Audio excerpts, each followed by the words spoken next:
Ay naku mga karaks, gumawa nga ako ng sticker labels at isa sa dilemma ko talaga yung pag-separate ng mismo sticker sa adhesive. Kung anong paraan na nga yung ginawa ko dito, talaga naman nai-stress na ako guys. Pag ginagawa ko to, sumasakit yung ulo ko.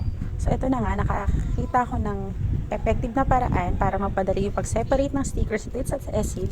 So simple lang, kumuha na tayo ng malaking part ng sticker. So actually pwede rin naman na small part para makatipid. Kaya lang kasi syempre pagka mas malaking sticker, mas madali i-separate. Oh, pero nahirapan din ako dito kaya ito nga ginamitan ko ng cover. Malaking tulong to guys actually. Sayang nga late ko na nalaman. Nagkanda stress na ako sa mga labels ng gamit ng mga anak ko. So ayun na nga. So nung nakakuha na ako ng part ng sticker, syempre ilalagay ko muna siya dito sa patag. Tapos ilalagay mo dito isa-isa yung sticker na gagamitin mo. So medyo putol yung video kasi ko na na-realize na hindi pala natututukan ng camera.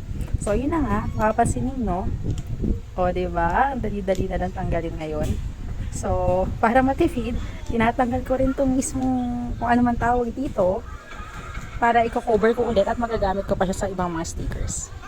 Ayun. O diba?